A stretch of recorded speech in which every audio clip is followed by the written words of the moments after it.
Number 5. The Plague Doctor. SCP-049 is a humanoid-ish entity. Around 6'2" in height, it bears the exact appearance of a medieval plague doctor. 49 appears to be wearing thick robes and a ceramic mask, indicative of the time and occupation. However, the garments aren't garments at all, but skin. Yeah. 49's body over time is now indistinguishable from its previous human form. 49 was discovered during an investigation after a number of unknown disappearances in South France. During a raid, investigators found 49's lab and what their, quote, specialty is. Law enforcement busted in as 49 sat and watched the officers as they took pictures of the so-called torturous mad science lab it had created. Yeah, you don't want to know about the experiments they were doing. 49 willingly entered the Foundation's custody after that, which is creepy in itself. Some sort of sinister agenda, maybe. 49 has a humanoid skeletal skull beneath the outer layer, and the Doctor talks in many tongues. It prefers Old English or medieval French. While 49 is generally cordial and cooperative with the Foundation staff, it can be extremely irritated and aggressive if it feels the presence of pestilence, hence the disappearance during the pandemic.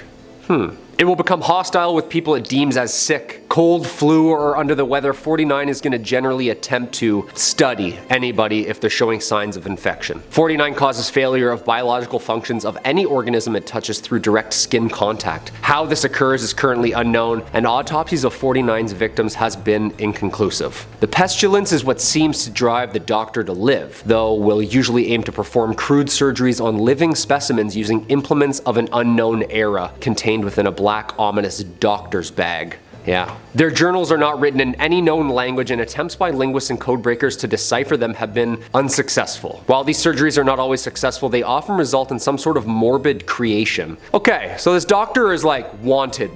Apparently after a botched dissection of an orangutan, the Doctor has yet again breached containment seeking specimens for research. Investigators need your help to find them. If you see a plague doctor roaming the streets, make sure you first off keep 6 feet of distance if you have a cold. That's all I'm saying, you know? And call the Foundation. Number 4.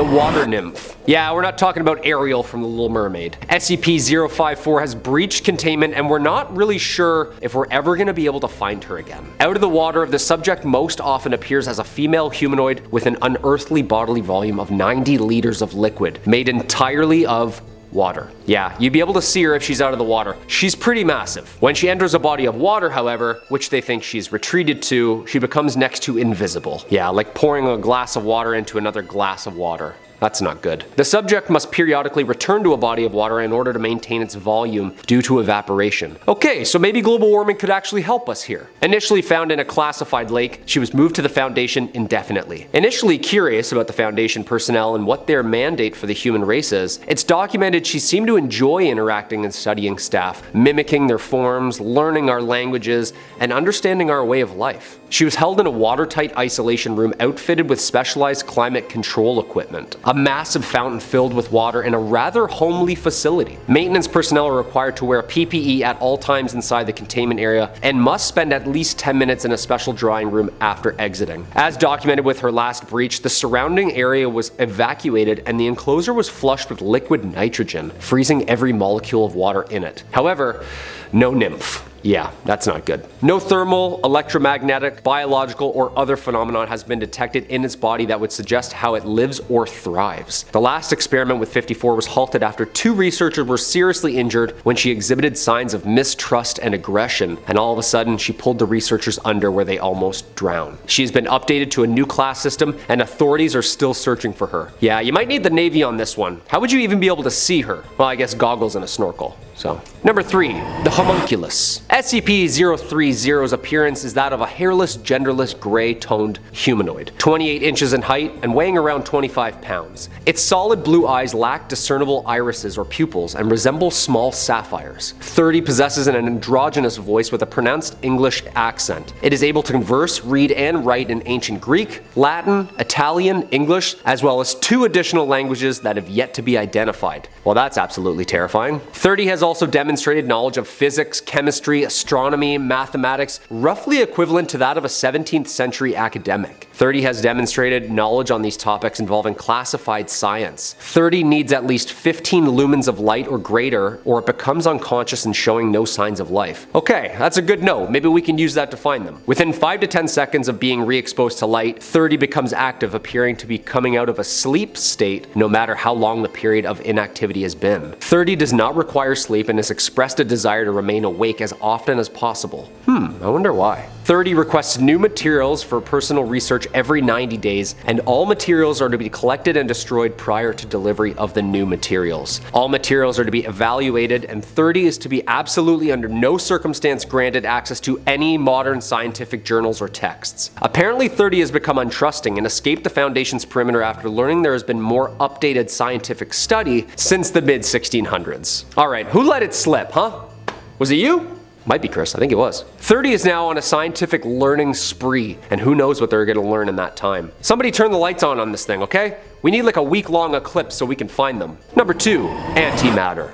SCP-213 is an adolescent humanoid male, 4'9", tall, weighing 200 pounds. 213 is able to forcefully sever the bonds between atoms and any solid matter with physical contact. An intense flash of light is produced while doing this. 213 can use any body part of its body to manifest this effect, and has used it to disintegrate projectiles as they impact its body. Yeah, that's like shooting BBs at a bear. This effect has proven to be extremely painful for 213 with extended use. 213 was just recovered from California when reports of a teenage boy arrested for homicide after vaporizing his girlfriend. Yeah, that sounds like the start to an X-Men episode. Agents in the local police department arrested and contained him as soon as authorities were called. Investigation revealed 213 holds anomalous properties that are yet to be understood by our knowledge of modern physics. During the initial containment and arrest, 213 vaporized 2 agents attempting to secure him. 213 was contained in a high-security humanoid containment cell within a classified floor of Site 77.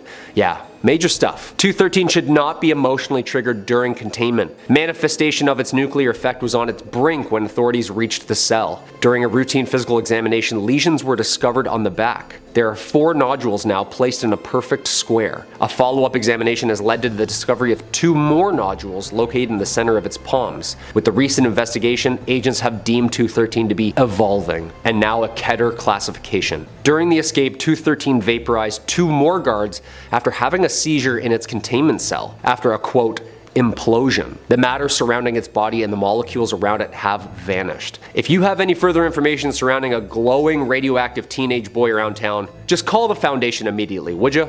And number 1, Baba Yaga. SCP-352 appears to be a very old, very emaciated woman of unknown age and race. 352 speaks Russian, but with an accent and dialect that makes translation very difficult. 352 is extremely unwilling to communicate, with mostly threats or statements of revenge.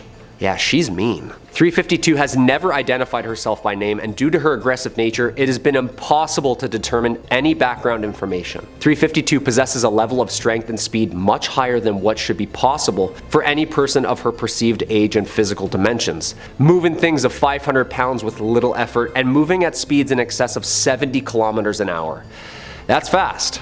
352 can recover from lethal wounds, including decapitation and disembowelment. Regeneration can take between days to several weeks depending on the severity. Internally, 352 appears to be a normal human woman with muscles, bones, and organs, but after recent testing was done on a tissue sample, she's capable of growing a hair-like cilia anywhere on her body at will. They have been observed crawling along floors and even up walls and ceilings. These hairs are sticky, identical to the enzymes in our saliva. This enzyme reacts on contact with human tissue and rapidly attacks the nervous system. Symptoms include hallucinations, euphoria, suppression of logical thinking, and suppression of pain receptors. She appears to be a carnivore with a strong preference, unfortunately, for human flesh. 352 will create a giant web of hair and saliva and just wait for their prey to become trapped and docile. 352 was last seen in her web inside the containment cell. Researchers were studying her cilia-like hair when they became entranced and were found limbless in a quite happy state. Her last location is unknown. Yeah, she's obviously the #1 spot, of course. She's a spider witch on the loose. Yeah, that's definitely gonna get the FBI's attention. Apparently, reports of an enchanted forest and a witch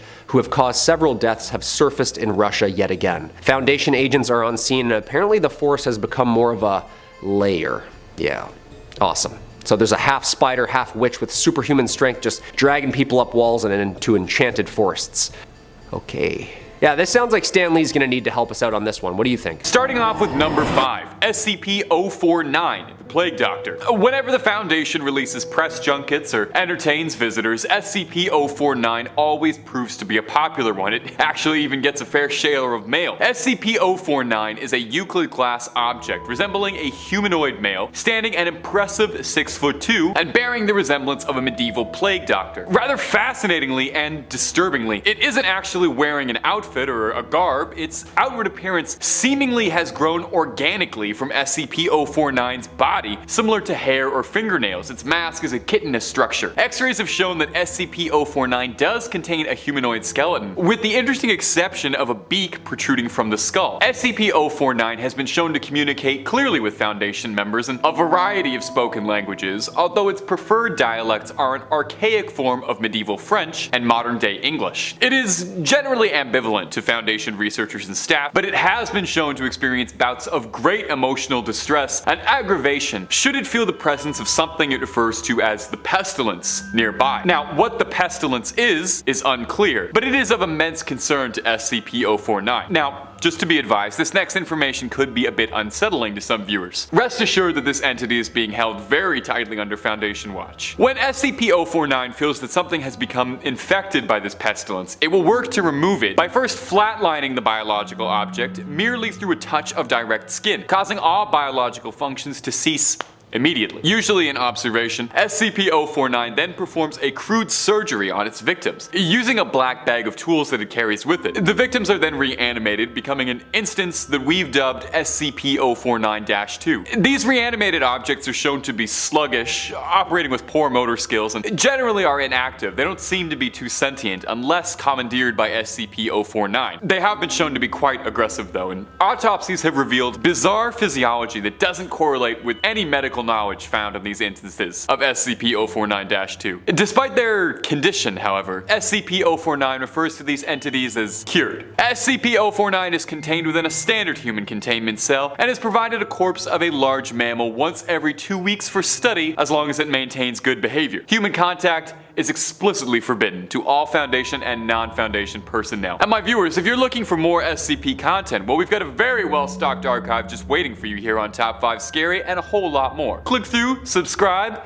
and stay safe and stay informed. Number 4, SCP-166, the Reindeer. SCP-166 is a Euclid-class object, manifesting as a human female, although one that appears to share more with ungulates than humans. It has large antlers stemming from its head, hooved feet, and a small bushy tail most closely resembling a reindeer. All containment staff interacting with SCP-166 in any regard are to be equipped with biohazard suits at all times when interacting with her in Containment Zone C in Site 19, which has been modified to include a hermetically sealed chamber. Now, due to SCP-166's unique anatomy, the Foundation provides her with her own loose-fitting organic clothing, with a new set being distributed each month. Interestingly, SCP-166 is to be tended to exclusively by female staff, as there appears to be some sort of hypnotic aura present on male staff members around her, who we've noticed develop an unhealthy compulsive obsession manifesting in various ways, from a sexual lust to aggression to a nurturing desire to protect. Over 70% of males recorded interacting with her for any periods of longer than a few minutes have developed these symptoms. Quite interestingly, SCP-166 is emotionally distraught by this, and she doesn't seem to understand what anomalous ability that is causing this. We've recorded that when within a 15-meter radius of SCP-166, artificial objects return to an unworked state. What this means in layman's term is that she has an incredibly powerful regression aura. Take for example, a mobile phone. It's a very complicated piece of electronics, but any common cellular phone from any major manufacturer will experience all of its metallic components decay almost immediately. Stone buildings, products made of organic materials decay at a virtually imperceptible rate. Fascinatingly, within this regression radius though, plant life begins to sprout seemingly in impossible places out of machinery or a place with no soil to speak of. In fact, SCP-166's entire existence seems to suggest some sort of rejection of man-made substances. It has an increasing increased sensitivity to just about any artificial materials or pollutants, with inhalation of these things causing ulcers and acute asthma attacks. SCP-166 was discovered in relatively sheltered conditions. An agent of another organization I'm not at liberty to mention discovered her and was tasked with flatlining the object, but instead chose to smuggle it to a Catholic convent, where it would live unbothered in secret for a decade, until being spotted by a visitor, wherein our foundation was contacted, and the object has now been recovered and is treated properly. Number 3. SCP-682, the reptile. SCP-682 is a Keter class object and might very well be the most destructive force currently in Foundation care, and one of our most difficult to contain. SCP-682 manifests as a humongous reptilian creature of unknown origin. Despite its outwards unbecoming appearance, the creature has been shown to be extremely intelligent and is able to communicate complex thoughts with other entities. It is outwardly incredibly aggressive, with a hatred for life in the truest definition of the word. It is enraged by the sight and concept of living beings. SCP-682 has proven unimaginably durable, showing extremely high strength, speed, reflexes, and heightened thought level. It's capable of changing mass rapidly, growing or decreasing in size as it sees fit as it consumes or sheds material. It's able to process energy from just about everything it consumes, organic or otherwise. And most concerningly, the entity is shown to regenerate at such a rapid rate that any injuries it sustains have little to no effect. Within minutes, they are reverted. Even when near death, SCP-682 is not deterred. It's been recorded still speaking, still acting with aggression, with over 87% of its body matter destroyed. Previous attempts to use other SCPs in a bid to try and destroy the object proved fruitless. This is why it's a Keter class object and one of the few objects we are seeking to destroy outright. It's currently contained in a 5x5x5 meter chamber with reinforced acid-resistant steel plate lining the cell walls, and this chamber is perpetually pumped with hydrochloric acid in an attempt to slow the entity down. All personnel are forbidden from making any contact with SCP-682 unless explicit written permission has been made, in order to avoid provoking SCP into a fit of rage. When it does breach containment, teams of highly trained MTF units are sent out in numbers no less than 7. As of this recording, there have been 17 attempted breaches, one of the highest in Foundation records. But we catch it every time. Number 2. SCP-811, the Swamp Monster. SCP-811 is a Euclid class object manifesting as another human female with a mottled green skin color, disproportionately long limbs, and a thin physiology with a slightly bloated abdomen. It stands approximately 5.5 feet tall, weighing just under 47 kilograms. We believe that its green skin provided it with some sort of camouflage effect when living in its natural habitat among the swamps. It has extremely dirty, greasy black hair that is either naturally resistant to any chemical cleaning agents, or it is so accumulated in brine and filth that we are unable to remove it. We've observed that oils, sweat, and fluid produced from SCP-811 act as skin irritants, but not in any lasting manner. It shows a rudimentary understanding of humans, language, and socialization, but it's more akin to feral children that have been recorded as living in the wild, such as Victor of Averon. It has a very rudimentary understanding of what we do. SCP-811 is constantly secreting a clear green tinted mucus, which causes organic matter that comes into contact with it to rapidly decompose at a worrying rate. Though, through processes not completely understood, the matter affected will be reduced into a viscous, unknown black sludge. The SCP then absorbs this black substance through its pores, and biopsies have shown that this black sludge is running through its entire circulatory system, so whether or not we think it's its blood is up for debate. This next bit of information is a bit crass, I will warn you. SCP-811 does not defecate traditionally and lacks any sort of digestive tract. Instead, it processes this black substance into a tar, which it then voids by a projectile regurgitation, which it uses when hunting, spraying at the face of its target or any open wounds, resulting in asphyxiation or bacterial infection. SCP-811 is kept in a climate-controlled glass enclosure filled with wetland soil and stagnant water, furnished with a variety of aquatic plants from its native region, which I am not at liberty to disclose. Good behavior is rewarded with rich soil and new logs of manageable size. SCP-811 proves to be very popular with new researchers, and especially younger men. The Foundation would like to take this time to remind all viewers that despite SCP-811's outward appearance, it is still an ambush predator and has been shown on some occasions to surprise, so to speak. unexpected, inexperienced researchers. Number 1.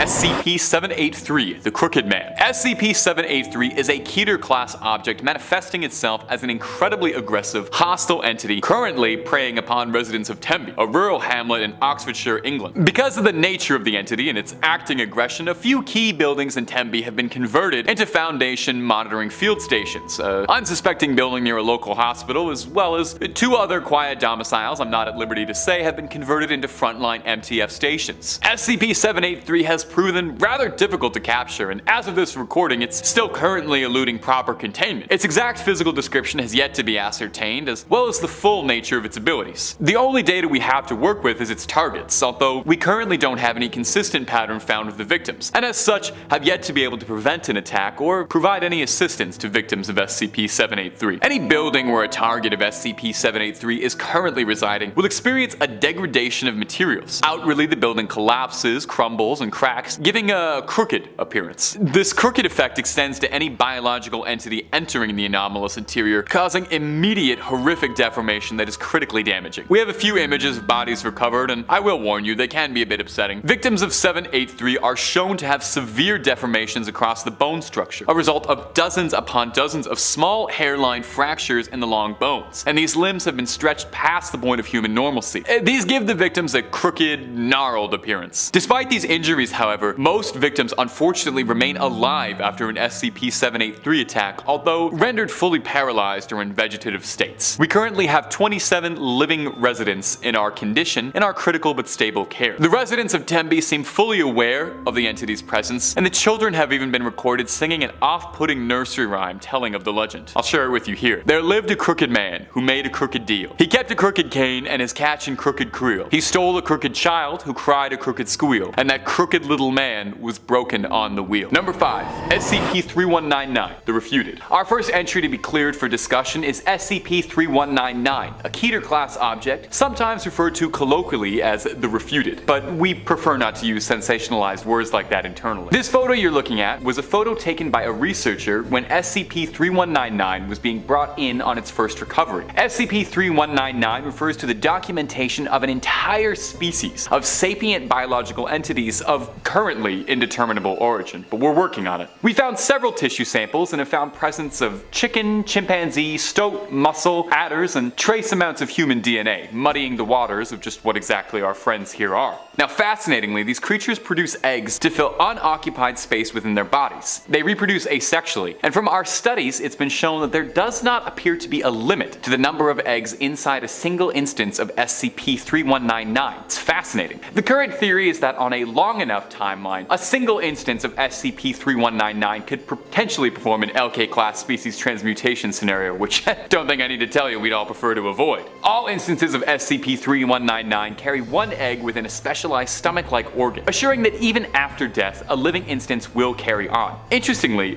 this egg-laying process appears to cause SCP-3199 extreme distress, with some researchers noting that the sounds produced by the entity are not dissimilar to screaming, to quote the lab report. SCP-3199 is carefully monitored, as the creatures have been shown to be very opportunistic hunters, reacting violently defensive towards live subjects that approach their hatchlings. When an SCP-3199 feels that its young has been threatened, it will attack at a subject in a way I am not entirely authorized to discuss, but the process is quick and it liquefies the internal organs and bone structure of the victim, rendering them dead almost immediately. We have not observed any instances of SCP-3199 consuming prey in this matter. All instances are kept in containers of acid-resistant steel, and in extreme cases, stored in a block of transparent acrylic resin. And if you're curious about more information on bizarre entities from the SCP Foundation or otherwise, please consider a subscription to Top 5 Scary. It's best to stay informed. Number 4. SCP-2774, the Sloth. Don't panic when I tell you some of this. I promise you all of the images that are being shown to you have been carefully vetted and went through all proper channels before being displayed in this video. No one here is looking for a repeat of the SCP-096 incident. SCP-2774 is a Keter-class object and refers to any visual medium that contains the subsection SCP-2774-A. This subsection is an image of an unknown, possibly humanoid entity in what appears to be wearing a realistic sloth costume. Now, effects of viewing an image of SCP-2774-A don't occur immediately, but rather gestates on an incubation period of anywhere from 40 to 100 hours after that initial exposure.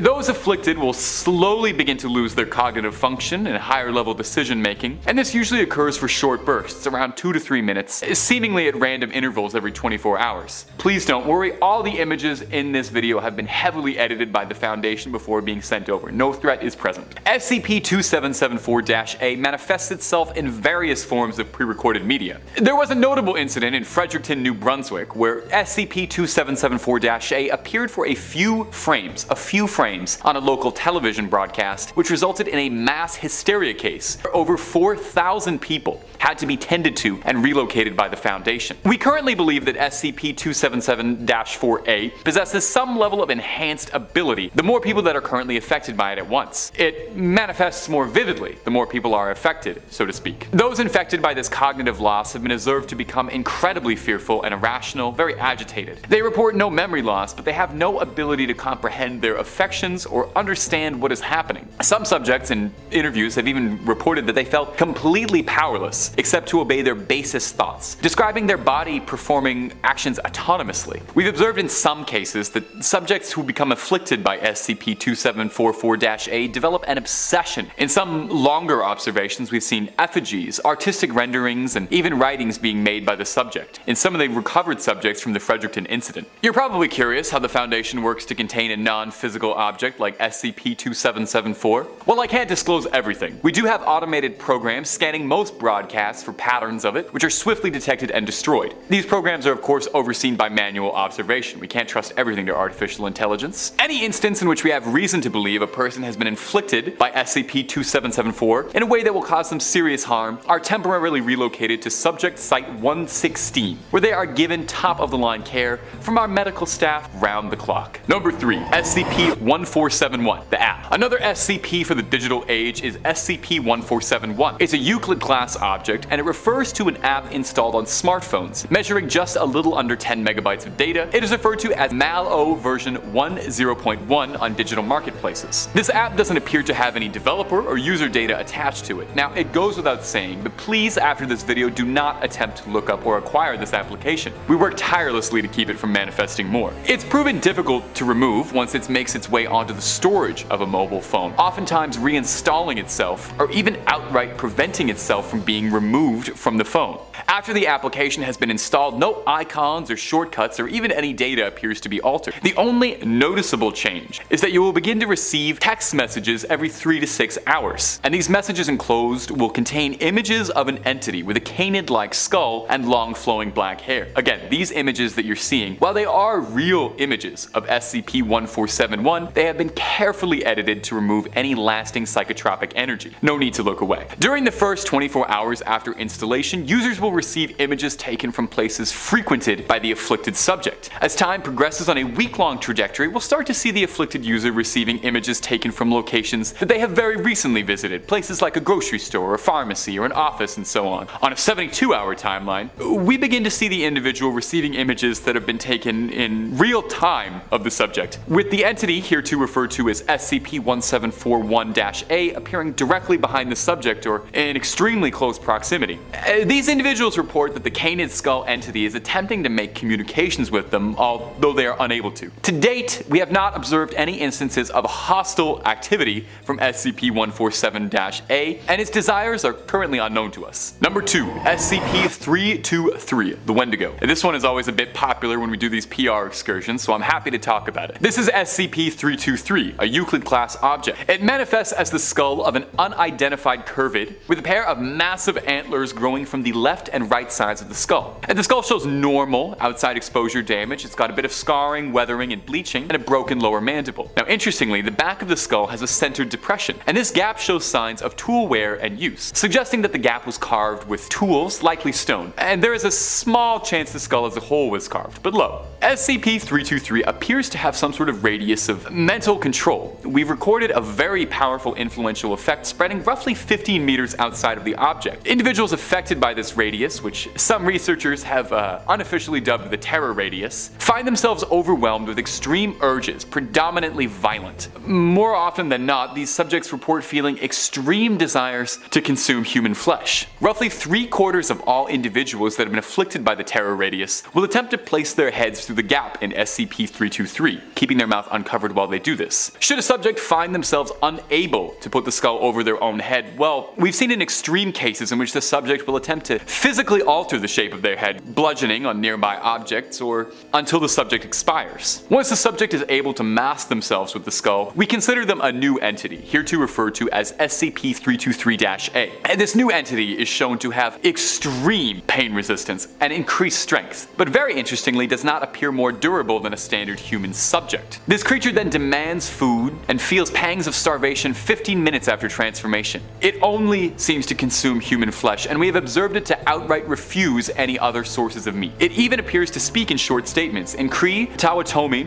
and Severn Ojibwe languages. Number 1. SCP-106. SCP-106 is a Keter class object and is one of our more famous, frequently asked about objects. It is sometimes referred to unofficially as the Old Man due to its appearance resembling an elderly human male, albeit one that is severely decomposed. SCP-106 causes a profoundly strong corrosion effect in all solid matter that it makes contact with, causing whatever it touched to break down in a matter of seconds. We've observed this occurring on a wide variety of substances, ranging from things like concrete, steel, plaster, to flesh and tissue. You can see it rusting, rotting, and cracking, and a creation of a viscous black-like substance wherever it's been. This substance is highly toxic and is very, very effective at breaking down living tissue. Through this corrosive effect, SCP-106 has been observed being able to pass through solid matter entirely, leaving behind large swaths and trails of the mucus as it vanishes into the surface. While it's doing this, it appears to enter a pocket dimension. It's then able to exit this dimension from any point connected to the original entrance.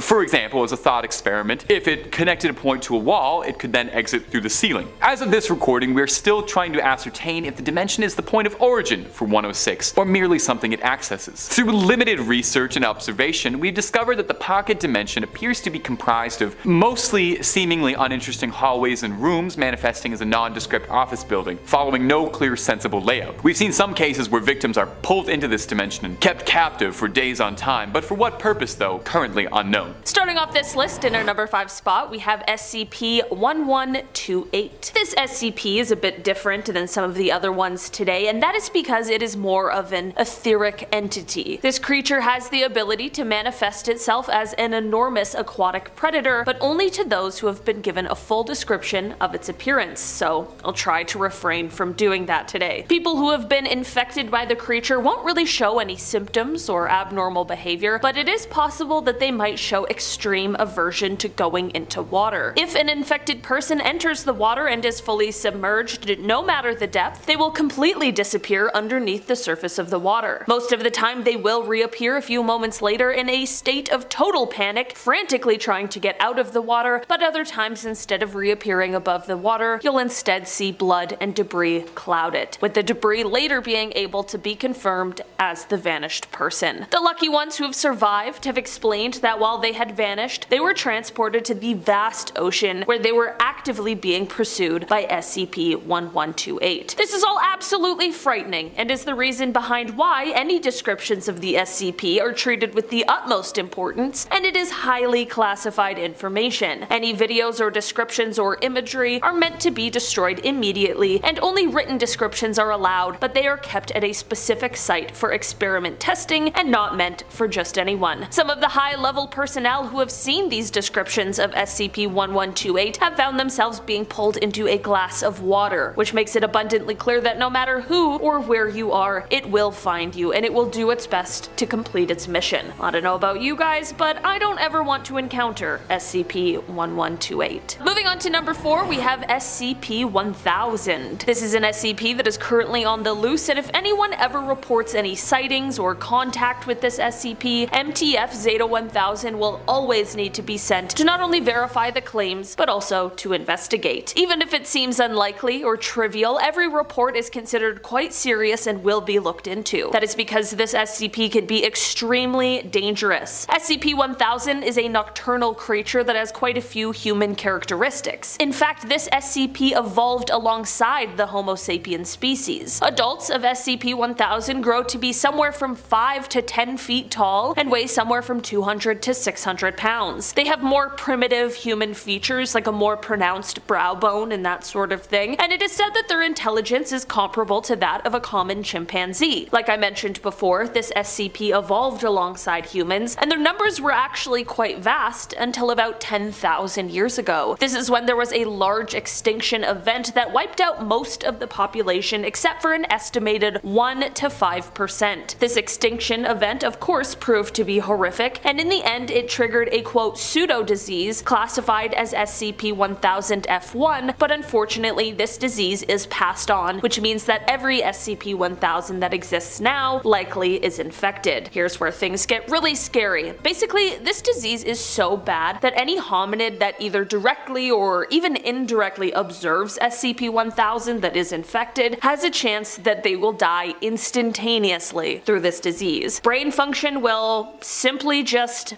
end. The longer the contact, the more likely it is that this grim fate will be met. What the Foundation is most worried about right now is that since SCP-1000 is so closely related to humans, that it is possible that the disease could be transferred and humans could one day become carriers, which would prove to be lethal to the majority of our population. This is all to say that not only can the Foundation not even fully examine SCP-1000, but that no one should ever even try. In our number 3 spot today we have SCP-169. SCP-169 is a bit of an enigma because it is said that it cannot and will never be contained. There is no structure on Earth large or strong enough to hold SCP-169, and while the exact location of it currently is unknown, satellite images suggest that it is located in the southern Atlantic Ocean. SCP-169 is said to be a marine arthropod of massive size, and if you've ever heard the tales of the Leviathan, you might have an idea of how massive this creature really is, but think even bigger. At first it was presumed that the tales were just myths, but during investigations of supposed paranormal activity, its existence became feared. There currently aren't any other known specimens of SCP-169, and that truly is for the best because I don't even know if the world could handle another one. The creature is estimated to have a body length of somewhere from 2,000 to 8,000 kilometers, and it is thought to have existed since the pre-Cambrian era. As far as we know, this single specimen is the only one of its kind, and next to nothing is known about its lifestyle. The creature moves quite slowly at a pace of less than 1 kilometer per week, but it is currently believed that it is just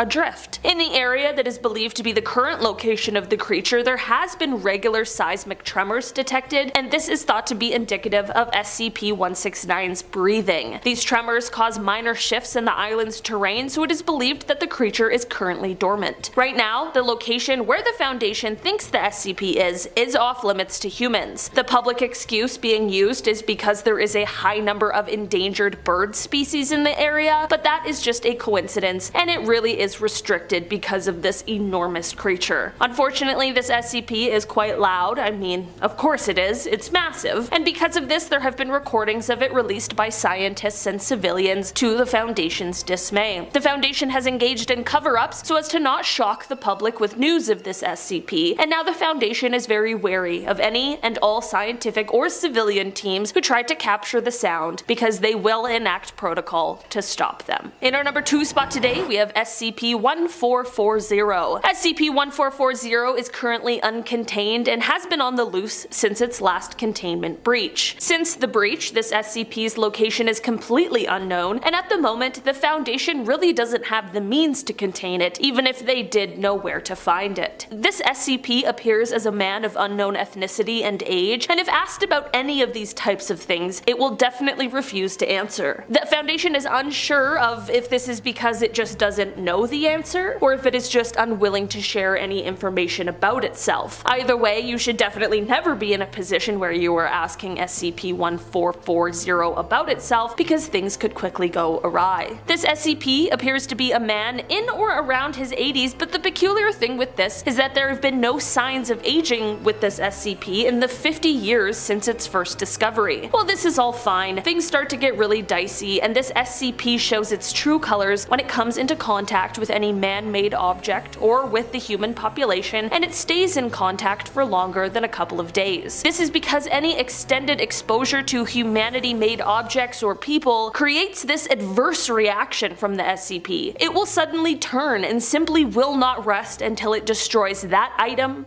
or person. If it has any trouble, like if the person were to try and get away, the SCP will stop at nothing and will destroy anything that gets in the way until it has officially taken out its target. The only exceptions to this rule are the SCP itself and the items that belong to him, like his clothes and a small glass cup he carries. SCP-1440 in all of his terrifying glory is a self-aware SCP. He knows he has these extremely violent tendencies, so he does try to refrain from coming into contact with the human population, but despite his best efforts, he will inevitably run into people and their things. SCP-1440 travels in quite an odd and complex pattern, which means that attempts to track him have been highly unsuccessful, so his current whereabouts are unknown at this time. Right now it is thought that SCP-1440 can't be destroyed, either because of the fact that, upon his initial discovery, when brought in for questioning, he went on to destroy the entire site as well as caused the deaths of a redacted amount of personnel and 6 other SCPs. Any other containment attempts have resulted in similar results. In our number 1 spot today we have SCP-682. This is an SCP that at this point in time there are no available means of destroying, despite the Foundation's desire to. If we ever find the technology that allows for the destruction of this SCP, they will most definitely go ahead with that, because SCP-682 is far too strong, way too powerful, and just too dangerous. This SCP appears as a large sort of reptilian type creature with an unknown origin, but it also has quite the hatred for all life. SCP-682 is highly intelligent and capable of complex communication, and this hatred for life coupled with its smarts is really quite a deadly combination. SCP-682 consumes as well as sheds material, which means that its size does change from time to time, of course growing larger with consumption and smaller with the shedding. Despite its size, however, it always exhibits high strength, speed, and reflexes, which makes it quite a strong opponent. It appears as though this SCP gets its energy through consuming different materials, whether organic materials or otherwise, and another frightening thing about it is that even when it is struggling or partially destroyed or has great damage, it is still exceptionally resilient. It was once observed with 87% of its body damaged, but it was still able to fight and in the end escape and regenerate. The Foundation continually tries its best to find and recapture SCP-682, but it always finds a way to escape each time, with close to 20 attempted escapes and 6 successful ones so far, but those numbers only grow each time it faces capture. When this SCP is captured, it needs to be held in a 5 by 5 by 5 meter chamber with 25 centimeter reinforced acid-resistant steel plate lining the entire inside. This is because the chamber needs to be filled with hydrochloric acid that the SCP is then submerged in, and any attempts to even move or speak or anything by the SCP needs to be responded to with full force until they find a way to destroy it once and for all. Number 5.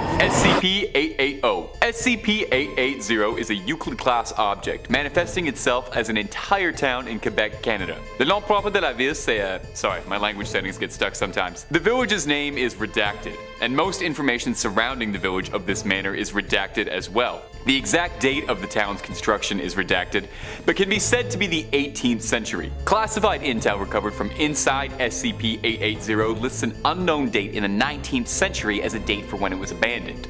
All roads and entrances into 880 have been destroyed, scrapped, or altered so that they all join to an exiting roadway just outside of SCP-880.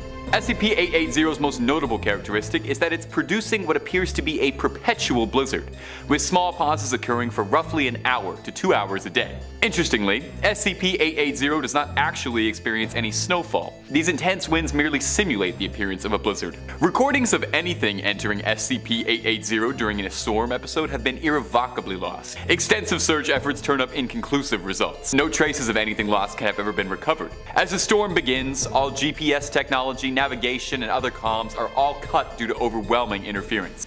At the time of this recording, currently 32 SCP Foundation members have been lost to 880. Interestingly, none of the buildings present have experienced any decay at all since its first discovery. Small excursions have reported a slight stasis-like effect, with fireplaces still having glowing embers, and some food left out not rotting in any way. These items, when removed from SCP-880, have been subject to rapid decay. Most concerningly, a census document inside the town hall has shown an increase of 32 people in the town's population since its discovery. And if you have an interest in how the Foundation works, we have a well-stocked archive of SCP content. Please consider subscribing for future endeavors. Number 4. SCP-1529. SCP-1529 is a Euclid-class object which presents itself as a humanoid entity living in Nepal, situated in the summit of Mount Everest, approximately 8,000 meters above where human acclimatization is thought to be possible. It is observed at all times by telescopic and video feeds from researchers at a safe, redacted location in the People's Republic of China. When necessary, helicopter surveillance will be used. Physically, SCP-1529 does not appear particularly abnormal. It stands at an average height and average weight, and is dressed in white mountaineering gear. Its face is entirely obscured by its hood and an oversized pair of opaque black goggles. SCP-1529 has never been observed to be wearing anything else, and at this time, it's unknown if the clothing SCP-1529 wears is clothing, or rather an extension of its body. SCP-1529 experiences bouts of inactivity where it lies completely motionless. These recorded periods of inactivity have a great variance between them, with extremes ranging from 17 minutes to a full 8 months. The medium hovers around 23 days of inactivity. When the entity is in an active period, it can be observed climbing to the upper reaches of the mountain with no particular direction. It doesn't need to use any form of equipment, relying solely on its hands and feet. And while traveling, it ignores ropes and ladders, and has been studied climbing in ways that should be impossible by any human climber. Humans that have made their way into SCP-1529's territory while it's active are tracked and hunted. The entity will attempt to interject itself between climbers and their summit. Once it makes contact, victims find themselves unable to break eye contact with SCP-1529 and start to feel warm and pleasant, and feel enticed to sit down and relax. The data on what happens next has been regrettably purged from Foundation files. In almost all cases, death by hypothermia occurs 1 to 2 hours after eye contact with 1529 has been made. Since 1924, 220 people have been lost on Mount Everest. It is currently unknown how many of these cases are incidents with SCP-1529. Number 3. SCP-924. SCP-924 is a Euclid-class object, appearing as a species of pale humanoid entities, measuring roughly 7 feet in height. They have a similar appearance to Wendigo myths described in Northern culture, with emaciated bodies resembling a waterlogged corpse, with several bony antler-like growths protruding from the top of their head. A unique feature is the external gills present below the ribcage. These creatures are Arctic predators and need a freezing environment to survive, and will experience bouts of sickness and exhaustion should the water temperature rise. As such, the Foundation keeps them in separate saltwater tanks in freezing cold conditions. They are provided 85 kilograms of fresh meat monthly, and any capture or hostile interference is handled by our Task Force Tau 2, nicknamed Polar Pathfinders. First discovered after a string of disappearances of ice fishermen around glacial areas of the United States, this attracted Foundation attention. The creatures are ambush predators, attacking their victims from beneath the ice by wading under holes in the ice, or simply breaking through to attack in some situations. SCP-924 tracks its victims through vibrations on the surface of the ice with alarming effectiveness. Victims are dragged into the water and are swiftly consumed. Remains are released after 1 to 6 hours. Autopsies conducted on recovered bodies have revealed that the bodies contain high levels of an unknown infection, which breaks down flesh but manages to leave the bones untouched. This bacteria remains for up to 2 weeks after feeding and recovery, so special care must be taken when disposing of any waste. The species has been shown to migrate, and the areas it can inhabit no longer support a consistent supply of fresh prey. And although the creatures require a freezing climate, they have been witnessed in some desperate events exploring outside of their territory, and are shown to be capable of supporting themselves on brief land excursions. Task Force 2 has revised their protocol since this incident and are confident no other issues shall ever occur. Number 2. SCP-4666. SCP-4666 is a Keter-class object, appearing as a single emaciated humanoid resembling an elderly male. The entity has never been observed wearing anything, even during extreme freezing conditions. It is currently unknown how SCP-466 is able to accomplish this, as the extent of some of its anomalous properties are still being researched, but it does appear to be capable of instantaneous travel. It experiences bouts of activity within a period of the same 12 consecutive nights every year, from December 21st to January 1st. This period is known as its active phase. During its active phase, SCP-4666 makes contact with humans. Internally, we refer to these events as Weissnacht events. Over the years, there have been several Weissnacht events. All known occurrences feature the same characteristics. They have occurred in isolated homes, usually rural, and they are always families with young children. And the area being afflicted by SCP-4666 is blanketed in a thick, heavy snowfall, which is where the term Weissnacht event comes from, stemming from the German words for white night. The first week of activity will focus on SCP-466 observing their target. The children will report seeing the entity in nearby fields, forests, or in some extreme cases, directly outside a window. From here, children will report loud sounds of footsteps and foul odors produced through the house. Investigations after a confirmed Weissnacht event have shown nothing explainable producing either of these. The final night of the activity period is when 4666 will strike. Most regular occurrence is that SCP-466 will eliminate the entire family, save for the children who are missing from the scene. However, there have been several reportings of Weissnacht events where no victims are found. In these events, no harm is done to the family. Instead, the children will discover presents at the feet of their beds, but upon opening them will discover grisly toys crafted from the remains of previous victims. And finally, SCP-3799 is a highly dangerous Keter-class object manifesting as a meteorological phenomena occurring in Crozier Island, Greenland. No access to Crozier Island is permitted for any Foundation members or civilians.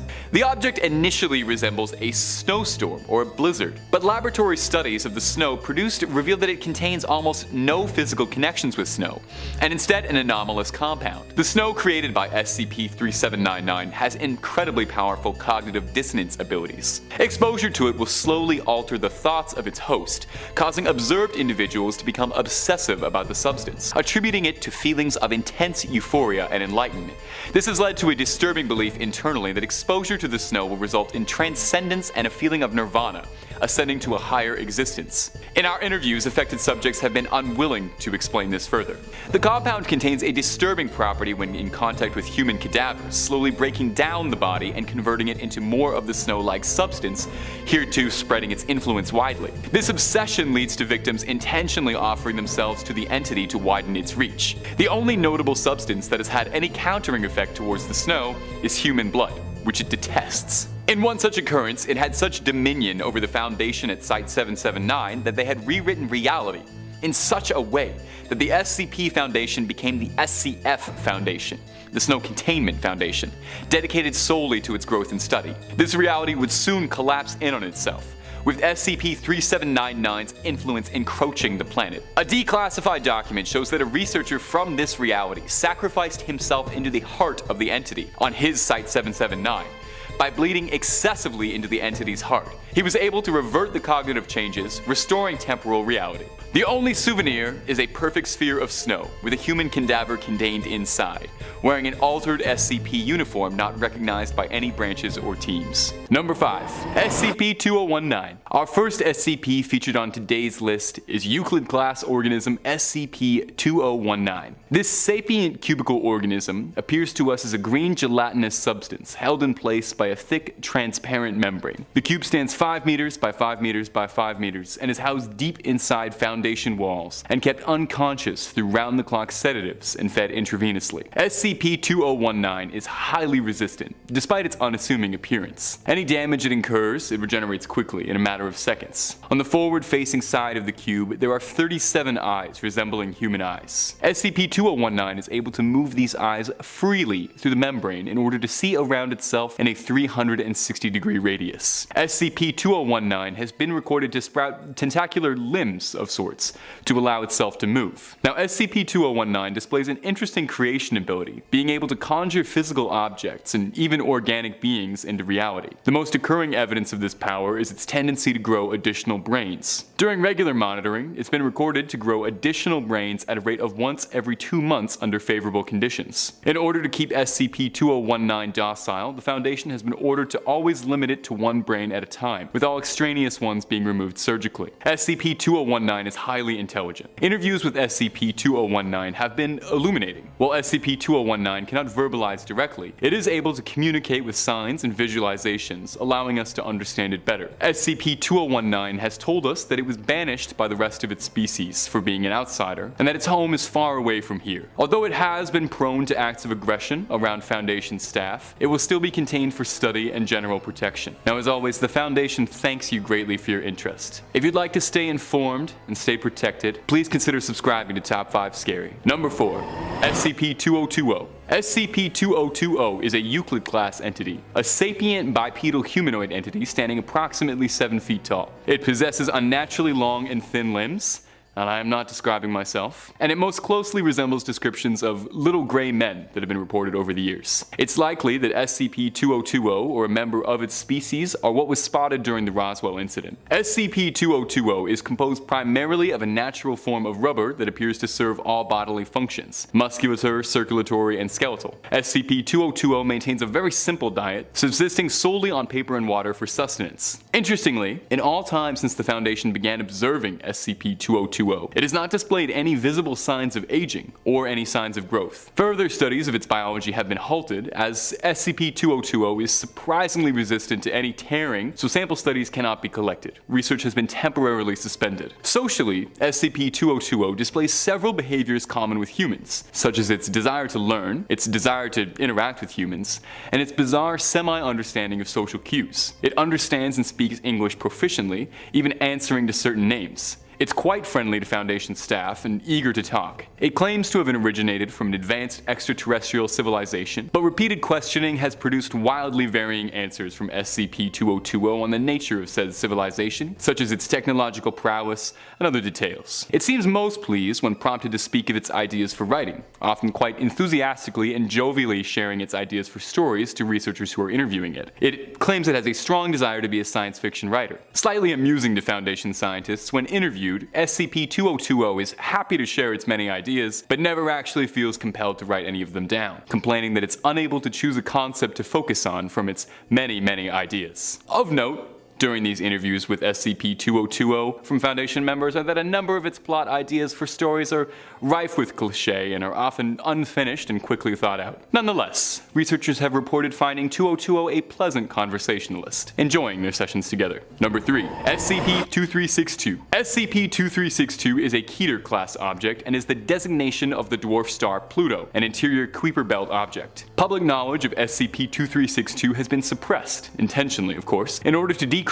public interest in SCP-2362. In 1983, Foundation researchers uncovered that SCP-2362, formerly designated internally as Pluto, is an organic composition functioning like a shell for something, housing an entity hereto referred to as SCP-2362-1. It is an approximately 900-kilometer long object resembling a bell-shaped mass with 13 flowing tentacles behind it, most closely resembling a jellyfish. A research probe, Orpheus, was sent towards the dwarf planet in 2006 to confirm this hypothesis that the planet was actually an organic entity. The research was fascinating. A fissure was detected on the surface of the object's southern pole, measuring approximately 50 kilometers long and 10 kilometers wide. A repeated surveillance showed the fissure growing daily, increasing in size dramatically. As in a few weeks, the fissure grew from a meager 50 kilometers long to a staggering 950 kilometers long and 370 kilometers in width. After nearly 2 months of observation, 13 masses were spotted sprouting from the southern fissure. After 52 days, the fissure widened, revealing SCP-2362, splitting into 2 halves of one shell and releasing SCP-2362-1, the jellyfish entity. Now, SCP-2362-1's motives are currently unknown, as well as any of its biological functions or drives. What little we do know of it is that it is somehow able to propel itself through space by expanding and contracting its appendages. The current trajectory that it appears to be following suggests that it will leave our solar system within the next 100 years, and as such, it is not considered a threatening object. although it will continuously be monitored by Foundation probes for your security. Number 2. SCP-163. SCP-163 is a safe class object of extraterrestrial origins. SCP-163 is a sapient organism, standing roughly 6.5 feet tall. Its body is roughly cylindrical, with a circular mouth at the bottom, an approximation of a head at the top, and 8 3-jointed legs circling around the body. SCP-163 has many specialized unique limbs to its species, including 2 prehensile feeding limbs on either side of the mouth, 2 arms near the top of its body used for delicate precision manipulating, 2 larger arms located closer to its legs used for heavier manipulation, and 2 appendages of indeterminate function located between the legs and mouths, but it appears they have been amputated prior to SCP-163's retrieval. SCP-163 was discovered crashed inside a spacecraft in the Andes Mountains and discovered by local miners. The spacecraft had largely been scavenged, but SCP-163 had been kept encased, hidden in stasis. Upon discovery, the retrieval crews brought it to the Foundation, where it was given adequate accommodations. A receiving room with an airlock with room for guests, a storage room where SCP-163 is allowed to keep approved objects, a workshop as well as a dining room, and a sleeping quarters where SCP-163 can rest. SCP-163 displays very good behavior. Its outstanding good behavior is notable by Foundation standards. As such, it is allowed to take short sabbatical trips around the facility, accompanied by a junior researcher for supervision, of course. SCP-163 and any researchers present need to be equipped with isolation suits in order to prevent any cross-contamination between species. SCP-163 displays an advanced level of intelligence, a deep understanding of its own technology, and an ability to express itself artistically when given painting supplies, and has made several attempts to communicate with Foundation personnel. Difficulties have arisen, of course, because SCP-163 is unable to verbalize and only has a rudimentary ability to gesture by furrowing its skin slightly. One of the more docile entries housed by Foundation walls, SCP-163 has been an indelible asset in growing to understand our place in the universe. Number 1. SCP-1281. SCP-1281 is a large safe class object, a biomechanical entity that was found during a routine containment operation of SCP-2362, if you remember from earlier. SCP-1281 is a vaguely teardrop-shaped entity, measuring roughly 12 meters from end to end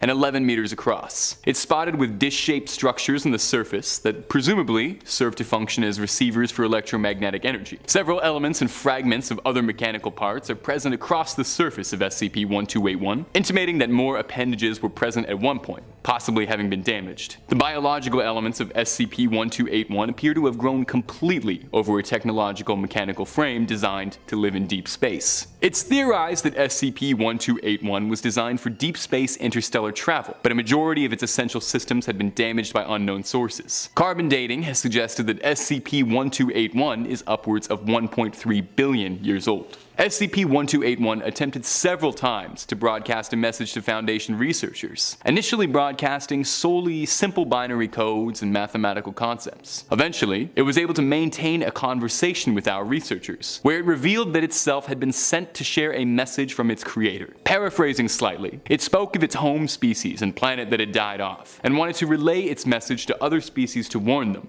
telling them that they must light the darkness. Through SCP-1281, which was known as the Harbinger from its species, this lost species is able to live on in a way, if only through the proof of SCP-1281. After this broadcast, SCP-1281 had asked its interviewer if it had done its job well, if it had performed well. It shut off shortly thereafter. The researcher told it that it did in fact do a good job, and thanked it for its service. The researcher was reprimanded afterwards for breaking protocol for provoking an emotional response. Number 5. SCP-096. SCP-96 is a Euclid-class object, a tall, bipedal, seemingly humanoid creature, measuring roughly 2 meters tall. 96 is emaciated thin, possibly suggesting some form of malnutrition. It's devoid of any body hair or noticeable pigmentation of its skin. It shows no signs of higher brain function, and during containment is docile. Photography and recording of SCP-69 is completely forbidden, so all depictions in this video are artistic renderings provided to us by Foundation collaborators. When SCP-96 is seen by a living entity, it experiences extreme emotional stress, sobbing and screaming, and then proceeding to hunt down whatever made eye contact with it. You understand now why we can't use any real photos. photos. Within 1 to 2 minutes, the target will be relentlessly hunted, with no known material or method seemingly capable of impeding SCP-96 when it's begun its hunt. We have a transcript log from a retrieval team member describing his encounter with SCP-96. An accidental photo of a mountaineer containing SCP-96 initially spurned the creature's attention. Don't worry, this photo has been edited for protection. SCP-96 began tearing its way through the mountains to reach its victim when it was apprehended by armed retrieval team Zulu 9. The team, unaware of SCP-96's threat, was almost universally wiped out and opened fire in an attempt to save a doomed squad mate. A helicopter circling, keeping sustained fire on SCP-96 made no difference. The creature sustained what should have been critical injuries, but the report from the captain insists that the creature didn't so much as flinch. When backup team Zulu 9B arrived, they managed to secure a bag of all things over SCP-96's face,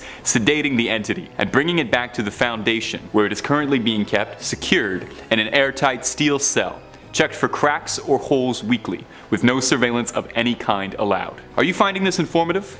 Entertaining? Keep subscribing for more SCP stories and a whole lot more on Top 5 Scary. Number 4, SCP-87. Don't worry, you can look at photos of this one. SCP-87 is a Euclid-class object and appears as an unlit staircase located on the campus of... Stairs descend for 13 steps before reaching a small platform. There are no light sources around or in SCP-87. Therefore, any exploratory ventures require portable light sources, although excess light will be absorbed, and therefore portable sources should come in under 75 watts. Audio scans and personnel reports from explorations of SCP-87 confirm vocalizations of what appears to be a child of unknown age, screaming and crying. Currently, there has been no contact with this possible child, as no sighting or the cause of the noises has ever been confirmed, despite many attempts. The depths of SCP-87 are currently unknown. Attempts to reach the cause of the vocalizations have come up short. It's currently unknown if SCP-87 has any endpoint at all, as explorations have shown that the depths extend beyond the possibility of the building and the surrounding geographic area. We have 4 different recorded attempts to venture to the bottom of SCP-87. Each subject has reported seeing an entity hereto referred to as SCP-87-1, a blank-faced being with no visible nostrils, pupil, or mouth. SCP-87-1 does not appear to be violently dangerous, although all subjects who have encountered it have reported feeling intense paranoia afterwards, although additional research is needed to determine if 87-1 is the cause of the paranoia or simply a normal reaction to encountering it. Extreme hysteria and panic has been present in all recorded expeditions. Number 3, SCP-957. SCP-957 is a Keter-class humanoid entity, appearing roughly the height and weight of a very thin person, albeit devoid of any internal organs, visible by the rather large hole inside SCP-957's chest, allowing us to see inside its hollow void. SCP-957 doesn't seem to need any form of sustenance, food, water, or sleep. Curiously, SCP-957 speaks and understands English, although it prefers to speak in its own language, which has yet to be correctly identified. Normally, SCP-957 is fairly docile, allowing itself to be observed and studied by Foundation scientists, although it can be less than cooperative with testing initiatives. It resides in a house in Kentucky, its exact location redacted, of course. SCP-957 will always be contained in this house alongside one Class D human subject, heretofore referred to as SCP-957-1. Class D personnel are Foundation members who are used for SCP live testing, usually comprised of death row inmates. When a new SCP-957-1 is introduced to the host, it will force the human through a portal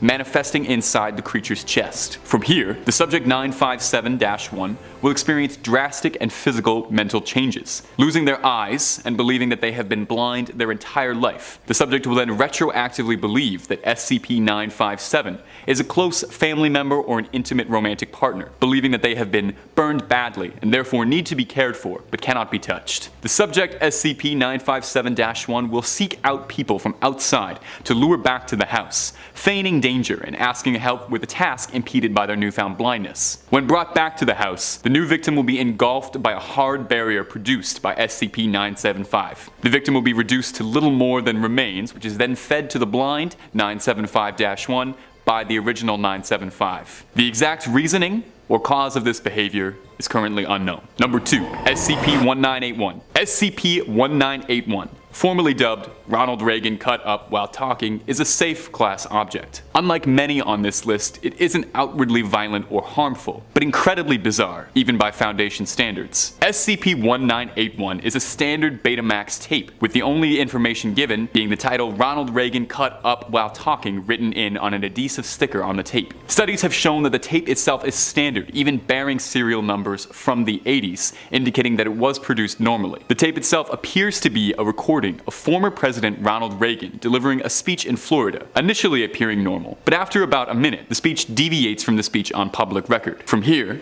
cuts, wounds, lacerations, slashes, injuries of all kind will appear on Reagan's face. Reagan does not seem to be affected by the injuries, continuing on delivering his speech. He'll continue to speak unless an injury appears that would prevent him from speaking normally, such as damage to his neck or vocal cords. The tape cuts to static after 22 minutes. When rewound and played again, the contents of the speech and the injuries will differ greatly. The contents of Reagan's speeches will largely be incoherent, although usually focusing on violent, unpleasant topics. Is that occasionally the speech will touch on topics that Ronald Reagan could not possibly have knowledge of. Infrequently, it has been recorded that when the tape is played, a member of Reagan's detachment will be replaced by an unnamed figure wearing a black robe with a conical hood. The significance of this being is completely unknown currently. The tape is contained at a secure storage unit at a redacted site. Due to natural degradation present in Betamax tapes over time, it's become difficult to study SCP-1981, to gain any understanding of where it came from, what meaning it could possibly have, and whether or not it had any greater connection to former President Reagan. Interestingly, the former president did report frequent nightmares during his presidency recorded around the time the tape was made. Number 1. SCP-610. SCP-610 is a Keter-class object, and due to the unique nature of the object, containment is difficult. Its first exposure was detected after the Russian government covertly contacted the SCP Foundation after several reports of missing farmers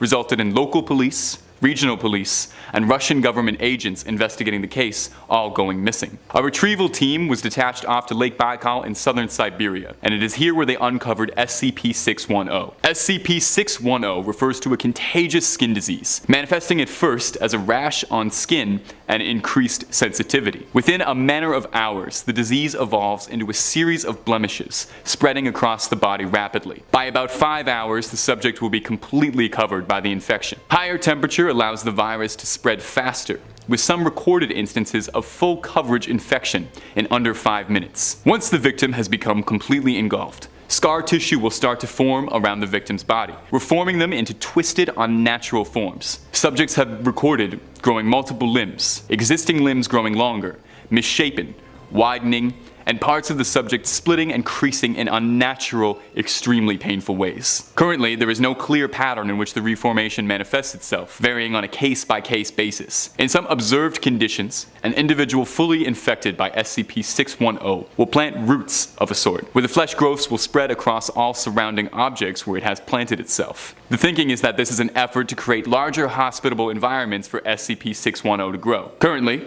SCP-610 is housed in a clandestine area in Russia, sanctioned by the government and given off to the Foundation to keep a perimeter under the disguise of routine military training operations. Any outbreak or sighting of SCP-610 is met with an immediate dispatchment from a security team. Any organism infected with SCP-610 is deemed expendable and to be terminated and incinerated immediately. Number 5. SCP-1128. Number 5 on our list, 1128, is a terrifying entity that manifests itself as a colossal aquatic predator. It's sometimes described as a being similar to a shark, only in a more grotesque and twisted appearance, with common descriptions across all sightings being a mouth full of teeth. The entity manifests itself as an aquatic predator to anyone who is given a full description of the beast's appearance, either through a written description or a spoken description, so Sorry for describing it. Few surviving subjects have described it as resembling a massive, monstrous, deformed shark. Once a subject is exposed to detailed knowledge of 1128, they become infected by its latent psychic ability, forming a connection. From here, no immediate abnormal changes in behavior or occurrences are present, with the only notable variance being a hesitation to enter bodies of water, for good reason, too. Once an exposed subject submerges themselves completely in water, they are caught by 1128. Any submerged water is enough. Subjects are taken mysteriously to an ocean, the location of which is redacted by the Foundation. From here, you are hunted by SCP-1128. The Foundation patrols this unmarked ocean in a desperate attempt to contain the creature and protect anyone unfortunate enough to be caught in its trap. It's difficult to interview subjects after an exposure, as any detailed description of the encounter does run the risk of contaminating more Foundation members. Should a member or subject become infected by SCP-1128, treatment is immediately advised, with Class C amnesiacs being used to try and block memory of the entity. So, maybe for your sake and my sake, try to forget number 5 entirely, for your own safety. Now, the Foundation does advise that if you've been enjoying the content that we produce, you should toss a subscribe our way. Number 4, SCP-1451. SCP-1451 is an odd one, even by Foundation standards. SCP-1451 presents itself as a set of 26 metal statues at the bottom of the ocean. All appear to be statues of children of varying heights. The statues are all standing in a circle, holding each other's hands and facing outwards in a ring formation. Should any object, living or otherwise, with a mass greater than 40 grams enter into the ring, SCP-1451 begins to animate. The statues will shift themselves in a counterclockwise movement. Their hands will raise and lower slightly, and bubbles can be seen protruding from their mouths. Once it becomes fully animated, SCP-1451 displays advanced strength and tactics, being reported to use various martial arts to dispatch targets, pressure point application on humans, and precise strikes on machinery. They move in perfect unison and coordination, with some speculation that they operate on some level of hive mind mentality across the 26 individual entities. Once SCP-1451 has begun its hunt, it will not rest until it is disposed of whatever invaded its territory. The Foundation refers to 3 states of SCP-1451. Class 1 is the initial ring of statues in its inert state, Class 2 is the slight animation and bubbling seen present, and a Class 3 situation is when an active hunt has begun. To try and prevent a Class 3 situation, the SCP Foundation has installed a sphere of wire mesh netting to ensure nothing too large enters the ring. Natural water currents and oceanic movement aren't to be obstructed. The creature does need to eat sometimes. Number 3, SCP-835. SCP-835 manifests itself as a large cluster of polyps resembling a species of coral, although it's significantly larger than any discovered species of coral. The center mass of the cluster is a very large oval with 3-meter-long polyps at each end. SCP-835 does not move, instead anchoring itself to the ocean floor using heaving tentacles that protrude from the polyps. The tentacles are coated in an adhesive substance and have been shown to be incredibly strong, capable of damaging bulkheads and steel. The coral base of SCP-835 is extremely durable and resistant to most attempts to collect any tissue samples, with the Foundation having to use high-powered diamond drill bits to collect even small samples of DNA. SCP-835 emits a large mass of semi-liquid material several times a day from each polyp. The toxic substance appears to be a mixture of digested solids, fecal matters, several bacteria, viruses, and parasites, with many sequences having originated only from 835. So what exactly makes SCP-835 so threatening? Well, sample reports from SCP-835 have shown that it's comprised almost exclusively of human DNA. Its hard shell seems to be recycled tooth enamel, its tentacles matching human flesh. A Level 4 clearance declassified document from the Foundation detailed an encounter with an underwater isolation team, in which an incident in which 2 members of the isolation team were swallowed by SCP-835, pulled in by its tentacles deep underneath what they had initially thought to be a cave, but realized was the contents of SCP-835's stomach. The crew members reported descending deeper and deeper, spending up to 72 hours inside the creature's digestive tract, the insides of its intestines lined with remnants of unfortunate victims, claiming that they had been morphed into flesh, and there was a wall of faces crying for release. Eventually, one of the crew members was released, though after significant breaches to its suit, unfortunately, he had to be let go from the Foundation. We thank him for his service. Number 2, SCP-1092. SCP-1092 presents itself as a class of Asteichthyes fish, and when the creature is matured, it resembles any number of other ocean-dwelling fish, with the only notable variance being its increased aggressive behavior, attacking prey. It's difficult for the Foundation to study, as only adult specimens can be studied, as in its juvenile phase, SCP-1092 are parasites birthed from a living host. Once SCP-1092 infects the bloodstream of its host, absorbing nutrients directly from the host's blood. Once exposed, the parasites initially are but a few millimeters in most its size, but grow many times their size, with the largest extracted one on record being 2.1 centimeters. There is insufficient data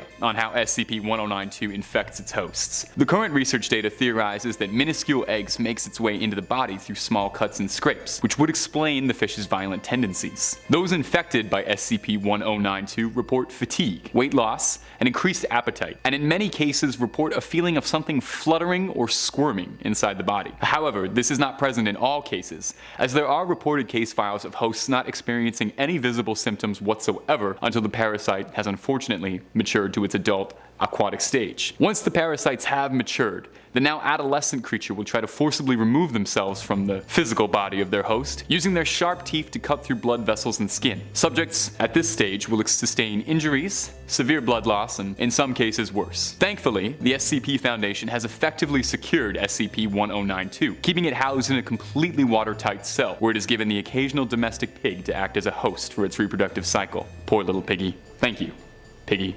Thank you, Foundation. Number 1. SCP-3000. SCP-3000 is one of the most powerful SCPs currently being monitored by the Foundation. SCP-3000 is a Class 8 cognitohazardous entity and is a Level 5 classified document. I really shouldn't even be talking to you about this, but it's good to get this information out there. It is a massive aquatic sea serpent that closely resembles a moray eel, only gigantic. There's been significant difficulty in efforts in trying to document its true size, but it is estimated to be anywhere between 600 and 900 kilometers in length, with its head measuring roughly 2.5 meters wide and its body as large as 10 meters in diameter. SCP-3000, thankfully, is typically a sedentary creature, not moving much at all, usually only responding to feeding. The majority of its body rarely moves. SCP-3000 has been known to be carnivorous, and when it hunts, it has been known to move exceedingly quickly. Fascinatingly, despite its gargantuan size, SCP-3000 does not appear to need sustenance to maintain its body's function, and thus its digestive process is unknown. Although complicating matters slightly is a process wherein SCP-3000 disperses a thin layer of viscous dark gray sludge through its skin whilst it consumes its prey. It doesn't stop there though. SCP-3000 has been recognized to cause severe mental damage in those who research it. Direct observation and study has been proven to cause mental alteration in Foundation researchers, experiencing paranoia, fear, anxiety, memory loss, and most worryingly, inexplicable severe headaches. It's unknown how SCP-3000 causes this, but the theories are that it has a latent psychic ability. There are some who believe SCP-3000 could be an old god that has found its way into our world. The creature is too immense to be contained in any Foundation facility, instead being kept in a clandestine area of the Bay of Bengal, in an area barred from the public, routinely patrolled and surrounded by Foundation vessels. Be extremely thankful that the brave members of the Foundation are researching and containing this. Secure, contain, protect. Those are the goals of the Foundation.